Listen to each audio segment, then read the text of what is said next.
जमील खान साहब, यही बात बर्नी सैंडर्स भी तनकीद कर रहे हैं कि इसराइल इतने तनाज़ात के बावजूद फ़लस्तीनियों का कत्लेआम रोकने के लिए तैयार नहीं है। इस 12 दिन की जंग और फिर 2 बरस होने वाले हैं, इसराइल की कार्रवाइयाँ जो बहुत ही ज़ालिमाना कार्रवाइयाँ फ़लस्तीनियों के ख़िलाफ़ जारी है, इसके मज़ीद असरात क्या हो सकते हैं? इंसानी तौर पर जो नुकसानात हो रहे हैं वो हमारे सामने हैं, मुआशी तौर पर और फिर मुस्तकबिल के हवाले से क्या नुकसानात हो सकते हैं इस खत्ते को?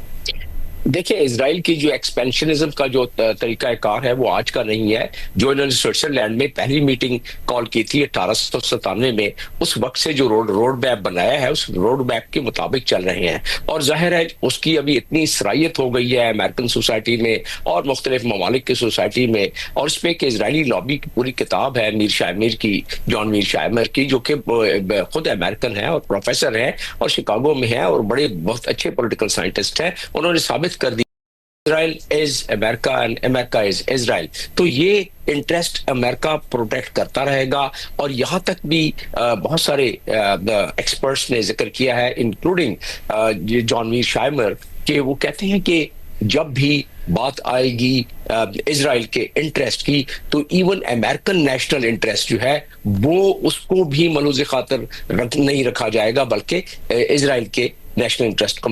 और इस बारे में डोनाल्ड ट्रंप ने जो 10 दिन तकरीबन 12 दिन पहले बयान दिया था, उसमें यही बयान दिया था कि it's American national security interest कि हम इजराइल को डिफेंस करें। अब उस डिफेंस की डेफिनेशन उन्होंने यही की कि इजराइल का हमेशा, गाजा की आप बात कर रहे थे, गाजा तो एक प्रूवन जेनोसाइड है, वो तो उसका एविडेंस इंटरनेशनल क्रिमिनल कोर्ट में मौजूद है, वारंट निकले हुए हैं। दुरुस्त हामिद मीर साहब की कि इस वक्त नेशन स्टेट्स जो हैं उसमें कोई और चीज, कोई जो order of the international legal framework नहीं है। इस वक्त नेशन जो भारी है, जो हावी है, जो ताकतवर है, जिस तरह का जिक्र हो रहा था, मैं उसमें थोड़ा सा बिल्ड करता हुआ बताऊं कि इजराइल का तो 181 एक बात है, लेकिन जो उसका दूसरा कलीदी सिक्योरिटी काउंसिल का बाइंडिंग रेजोल्यूशन है 242, जिसके तहत उन्होंने गोलान हाइट को खाली करना था।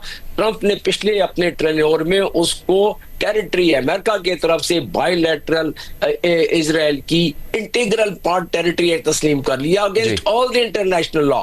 तो हम अगर इस किस्म की बातें कर रहे हैं, हमें याद नहीं कि 1948 में 554 के करीब छोटे बड़े शहरों को मस्मार करके कब्जा किया था। हमें याद नहीं कि 67 में कितनी जमीनें कब्जा की थी। हमें याद नहीं कि इजिप्ट के उन्होंने दांत तोड़ दिए, आंखें निकाल दी। हमें याद नहीं कि सीरिया को न्यूट्रलाइज कर दिया, इराक को न्यूट्रलाइज कर दिया। एक ही तो मुल्क रह गया था जो आंखें दिखलाता था, उसके भी वो चाहते थे कि न्यूट्रलाइज कर दें। लेकिन ये बात दुरुस्त है कि इमाद मिसाइल उनका और उनका खैबर मिसाइल जो आखिरी 3 दिनों में चले हैं, उसमें 750 किलोमीटर का मवाद। और अब जो आप बात चल रही है यहाँ इस वक्त हमारे दरमियान, वो है कि जो अफजूदा शुदा मटेरियल है 408 किलोग्राम, जो कि 60% है। साइंटिफिक पेपर्स मौजूद हैं इस वक्त नेट पर जो बताते हैं कि 10 दिन में इसको 90% तक आप लेके जा सकते हैं। उनका इस महान में जो तबाह किया है, हम कह रहे हैं ना कि तबाह नहीं हुआ है, पार्शल तबाह हुआ है, गो कि डोनाल्ड ट्रंप कहते हैं कि हमने बिल्कुल निस्तो नाबूद कर दिया है, पार्शल तबाह हुआ है। और जो इनकेसिंग होती है, जो मेटर्जी का काम होता है, जो कदीर खान कर रहे थे, तो वो मेटर्जी का काम इस्फहान में होता था, जिससे कि शेल बना के और उसके अंदर वो मवाद बंद करके, और उनके पास लॉन्चिंग सिस्टम तो ऑलरेडी है। तो ये इस तरह आनन फानन में चीजें नहीं हुई है, ये तो उनके सुप्रीम लीडर का फतवा है, वरना 10 दिन में तो वो बना सकते थे। और अब जब उनके पास इनका इंफ्रास्ट्रक्चर जो कि केसिंग वाला सिलसिला है, मेटल वाला सिलसिला है, उसमें कोई तबाह हुआ है, वी डोंट नो कि how much it has been destroyed. लेकिन अगर वो पार्शियल भी है तो they can always try and reset. जब तक इजराइल का वो मंसूबा मास्टर प्लान मिडिल ईस्ट के लिए मौजूद है, उस वक्त तक ये सिलसिला जारी रहेगा। जब तक कि फलस्तीन का मामला तो ये हल नहीं होने देंगे, उस वक्त तक ये मामला इसी तरह चलता रहेगा। जब तक OIC कंट्रीज जितने भी हैं हमारे, वो बिल्कुल न्यूट्रलाइज रहेंगे। आप देख लें, इतनी ये अजीब बात है, जुल्म की बात है कि काउंसिल ऑफ फॉरेन मिनिस्टर की मीटिंग बुलाई गई है इतने बड़े साने में, जो कि एक मेंबर मुल्क उनका, एक अपना मुसलमान मुल्क जो उनका जिस मकसद के लिए आर्टिकल 9 में बड़े वाज़ेह तौर पर दिया हुआ है OIC के आर्टिकल 9 में कि सरबराहान का इजलास बुलाएंगे अगर इस किस्म का किसी मेंबर पर अगर वक्त आता है। उन्होंने काउंसिल ऑफ फॉरेन मिनिस्टर का बुला लिया। इससे पहले फलस्तीन के बारे में 4 के करीब एक्स्ट्राऑर्डिनरी सेशन हुए हैं। कहाँ उन्होंने पाबंदी लगाई? कुछ ना करते। हिम्मत अगर नहीं है तो अपनी फिजाओं को रोक देते। उसमें अगर हिम्मत नहीं थी तो उनकी मसनूआत का बाइकाट कर देते। उसमें भी अगर हिम्मत नहीं थी जमील साहब, बात हम ये भी जानना चाहते हैं कि क्या कोई तब्दीली किसी तरह की नजर आ रही है अमेरिका में, सियासतदानों में, मीडिया में? आयशा साहिबा जो फेडरेशन ऑफ अमेरिकन साइंटिस्ट है और Stockholm International Peace Research Institute, उसका पहले से ये तखमीना है कि इसराइल के पास तकरीबन 90 न्यूक्लियर वॉरहेड्स है। अब ये वो मुल्क है जो खुद, जिसके बारे में ये तखमीना बैनुल-अक़वामी सतह पर मौजूद है, लेकिन वो कहता है कि ईरान एटम बम ना बनाए। और इसके ऊपर शायद ये पहली दफा हो रहा है कि अमेरिकी मीडिया में इतनी खुलकर नेतन्याहू पर तनकीद की गई। उनके पिछले कई बरस की, कई दहाइयों की वीडियोस चलाई गई अमेरिकी नशरियाती इदारों पर कि वो तो किस जमाने से कहते आ रहे हैं कि ईरान एटमी हथियार बना रहा है, जो कि अब बिल्कुल झूठ लगता है। क्या आपको कोई तब्दीली नजर आती है अमेरिकी सदर के रवैये में और अमेरिकी मीडिया के रवैये में, अमेरिकी सियासतदानों के रवैये में? इससे पहले तो आखिरी बात सिर्फ यही थी कि जब ओबामा आखिरी मर्तबा खिताब कर रहे थे सलामती काउंसिल से, तब उन्होंने कहा था कि इसराइल को यह फैसला करना होगा कि वो एक यहूदी रियासत के तौर पर कायम रहना चाहता है या जमहूरी रियासत के तौर पर। चूंकि अगर वो जमहूरी रियासत के तौर पर कायम रहना नहीं चाहता तो फिर शायद वो कायम ना रह सके। जी देखें, अगर आप अमेरिकी सदर की बात करें, सदर डोनाल्ड ट्रंप की एक बात यह है कि वो इतने वो कहते हैं ना कि इतने अनप्रेडिक्टेबल है और वो ऐसी बात कर देते हैं कि जो शायद इससे पहले कोई अमेरिकी सदर करने की जुर्रत ना करते। क्योंकि आप जानते हैं कि अमेरिका में खासतौर पे पॉलिटिक्स में एपेक का या जो इजरायली लॉबी है उसका बहुत होल्ड है। लेकिन फॉर एग्जांपल सदर ट्रंप ने अपने मैसेज में लिखा गॉड ब्लेस ईरान, जो ट्रूथ सोशल पे उन्होंने मैसेज लिखा गॉड ब्लेस ईरान। ये मतलब ये कोई इमेजिन नहीं कर सकता था कि कोई गॉड ब्लेस इजराइल जी, गॉड ब्लेस इजराइल तो खैर इतना हैरान को नहीं था, लेकिन गॉड ब्लेस ईरान अमेरिका एक सहाफ़ी के तौर पे, एक तज्जियाकार के तौर पे, इट वाज रियली मतलब बहुत ही हैरानकुन बात थी। तो अगर आप ये कहें कि जी तब्दीली नहीं आई, और जो मैंने मेगा बेस की बात की, इतने खुल के मेगा बेस जो कि सदर ट्रंप को इलेक्ट करवाने की जिम्मेदार है, वो कह रही है कि हमने जंग नहीं करनी, हमने अमन रखना है क्योंकि हम इन्वॉल्व नहीं होना चाहते मिडल ईस्ट को, उनके उस पे छोड़ो, हमारी जंग नहीं है, हमारी जान छोड़ो, वो जंगों से तंग है। और सदर ट्रंप चाहते हैं कि किसी तरह दुनिया उनको एक पीस मेकर का तमगा दे दे। उनको मतलब वो बार बार ट्रूथ सोशल पे जो है वो रीट्वीट तो नहीं कहते, ट्रूथ सोशल पे पता नहीं क्या कहते हैं, लेकिन वो पोस्ट कर रहे हैं लोगों के मैसेजेस। एक जो है यहाँ पे पाकिस्तान ने तो किया ही था, मगर यहाँ पे भी एक रिप्रेजेंटेटिव ने कहा है कि जी हम नॉमिनेट करेंगे उनको नोबेल पीस प्राइज के लिए। तो ये बहुत बड़ी तब्दीली है। आपको अमेरिकी पॉलिटिक्स में नहीं नजर आता था कि इस तरह कोई कहे गॉड ब्लेस ईरान, और ईरान ने हिम्मत दिखाई और ईरान का शुक्रिया अदा किया कि जी उन्होंने हमें एडवांस वार्निंग दे दी। अब चाहे वो सिर्फ दुनिया को दिखाने के लिए कर रहे हो, लेकिन फिर भी जब भी कोई सियासतदान कोई बात करता है, चाहे वो दुनिया को दिखाने के लिए कर रहा हो, उसकी बेस पे उसका एक असर होता है। तो एक ग्राउंड प्रिपेयर होता है कि हाँ जी अब ये दोनों मुल्क जो है, या जिस तरह से उन्होंने कहा कि अब उन्होंने जो करना था कर लिया, अब एक दूसरे के खिलाफ नफरत खत्म कर दें। और तो मैं ये कह रही हूं कि चाहे वो ड्रामा हो, चाहे वो दुनिया को दिखाने के लिए कर रहे हो, और हमें नहीं पता कि, और हो सकता है कि वो वाकई चाहते हो कि यार ये दोनों अपनी लड़ाई खत्म करें और किसी तरह से हमारी जान छोड़ें, तो इसका असर आपको पब्लिक सेंटिमेंट में नजर आता है। और अमेरिका में बहुत सारे लोग ये सवाल पूछ रहे हैं, और खास तौर पे ऐसे वक्त कि ये जो अगला बजट आ रहा है, इसमें आम अमेरिकियों से बहुत सारी चीजें ली जा रही हैं, उनकी मेडिकेड, उनकी हेल्थ केयर, उनकी फैसिलिटीज जो कि उनको मुफ्त मिलती थी, शायद उनको अगले बजट के बाद ना मिलें, क्योंकि अगले बजट में कोई 800-900 बिलियन डॉलर काटने की बात की जा रही है आम अमेरिकियों की फैसिलिटीज से।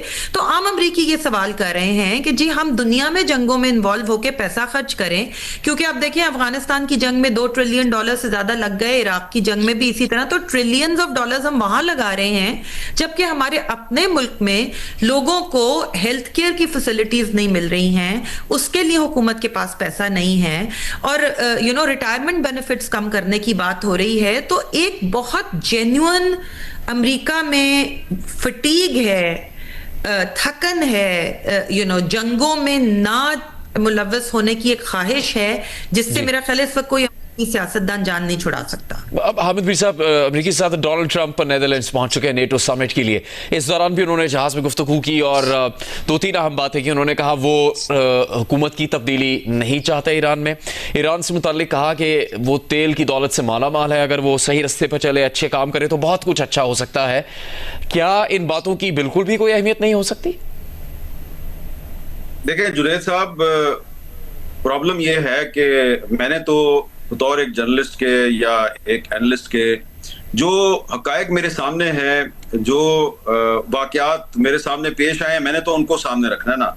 अब मुझे ये बताएं कि जिस डोनाल्ड ट्रंप ने पूरी दुनिया के सामने ये कहा कि मैं ईरान और इजराइल का मसला हल करने के लिए डिप्लोमेसी को 2 हफ्ते देने के लिए तैयार हूं, उसके बाद व्हाइट हाउस की जो प्रेस सेक्रेटरी है उन्होंने डोनाल्ड ट्रंप की तरफ से खास तौर पे कहा कि जी मैं उनका मैसेज आपको दे रही हूँ कि जी हम 2 हफ्ते देते हैं आपको जी। उन्होंने 2 दिन भी इंतजार नहीं किया और ईरान पर हमला करके और फौरन उसकी अनाउंसमेंट कर दी। ठीक है जी, एक तो मैं ये इसको एक मिसाल दे रहा हूं। दूसरी मैंने आपको पहले शुरू में मिसाल दे दी थी कि उनका ये कहना है जी कि मैंने जनाब खामनेई साहब के कत्ल का जो मंसूबा है उसको मैंने वीटो कर दिया। इसका मतलब है कि आपको पता था कि इजराइल जो है वो ईरान पर हमला करने जा रहा है और आपको यह भी पता था कि 15 जून को मस्कत में ईरान के और अमेरिका के मुज़ाकरात होने वाले हैं। तो इसका मतलब है कि आप एक धोखेबाज, फरेबी और झूठे इंसान हैं।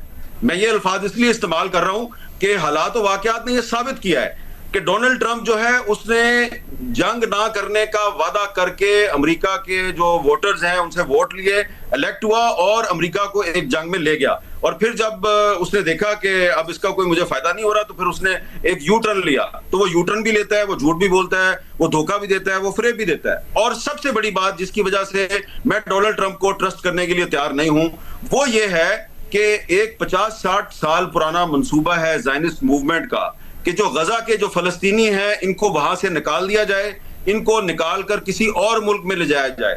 तकरीबन 50-60 साल पहले ये मंसूबा पेश हुआ था जब इजराइल के उस वक्त की जो ज़ायनिस्ट लीडरशिप थी, तो उस वक्त उन्होंने कहा कि इनको फलस्तीनियों को गजा से निकाल के जॉर्डन भेज दो। फिर जब जॉर्डन जो है उसने इजराइल के साथ मामला ठीक कर लिए तो उसके बाद कहा गया जी कि इनको ट्यूनिस भेज दो। ट्यूनिस भेज नहीं सकते, अब वो कहते हैं जी कि इनको जो सहराए सीना है वहां पे किसी जगह पे भेज दिया जाए। और डोनाल्ड ट्रंप साहब ने पिछले साल ये बात जो है ये खुद उन्होंने ये तजवीज खुद पेश की है जो कि यूनाइटेड नेशंस की रेजोल्यूशंस के खिलाफ है, इंटरनेशनल लॉ के खिलाफ है, इंसानियत के खिलाफ है, इखलाक के खिलाफ है। ऐसे आदमी पर मैं तो कम से कम एतमाद करने के लिए तैयार नहीं हूं जिसको गजा में होने वाले जेनोसाइड की परवाह नहीं है, उसको ईरान और इजराइल के दरमियान अमन कायम करवाने की परवाह होगी। That's why I don't trust Trump. Right. Jabeel साहब, आलमी सतह पर क्या सबसे अहम बात हो सकती है कि वो अगर अफजुदा यूरेनियम ईरान के पास है और उसके बारे में कहा जा रहा है, दावे किए जा रहे हैं 400 किलोग्राम से ज्यादा, तो वो कहां पर है? या फिर यह कि अमेरिका और ईरान की बातचीत दोबारा शुरू हो सकेगी नहीं? और उससे भी ज्यादा क्या अहमियत की हामिल ये बात होगी कि ये सीज फायर कायम रहेगा या नहीं? जी, सीज फायर तो बड़ा फ्रेजाइल है अभी भी, जब तक कि वो जो जिस मकसद के लिए इजराइल ने सारा काम शुरू किया था और इजराइल को मकसद हासिल नहीं होता है। और वो मकसद मैं चंद लम्हे पहले बताया कि मकसद सिर्फ यही है कि अगर कोई खिते में कोई भी मुल्क इस काबिल है कि वो कोई जवाब दे सके। देखें, ये आग के शोले इजराइल में, तल अवीव में, हाइफा में कभी देखे नहीं गए थे। 12 दिन बंकर में उसकी पूरी आबादी नहीं सोई थी। तो उस लिहाज से देखा जाए तो ये पहली दफा कोई तजर्बा हुआ है। तो उसका मकसद क्या हुआ? जिसने जो रेजिस्टेंस पेश की उससे पहले, चाहे वो हिजबुल्लाह था, हमास था, या सीरिया की मिलिशिया थी, या सद्दाम के जमाने में, या बाकी जितने भी जिसने रेजिस्टेंस और मुजाहिमत का तस्करा भी किया इसके इजराइल के सामने, उसने उसको न्यूट्रलाइज किया। और अब भी वो ईरान को क्या कहते रहे हैं कि वो एक्सेस ऑफ ईवल, ये हमेशा लफ्ज इस्तेमाल किया है उसके एक्सेस ऑफ रेजिस्टेंस को, और कहा कि तो इन तमाम चीजों का अहाता करें अगर आप, तो जब तक कि वो मकासद पूरे नहीं होते तो फ्रेजाइल तो ये रहेगा। रहा अफजूदगी का ताल्लुक, यही तो एक बहाना होगा आइंदा के हमले के लिए कि उनके पास 408 किलोग्राम मौजूद है, 60% जो उनके पास है। बल्कि जॉन बोल्टन ने तो ये कह दिया था कि वो बना चुके हैं।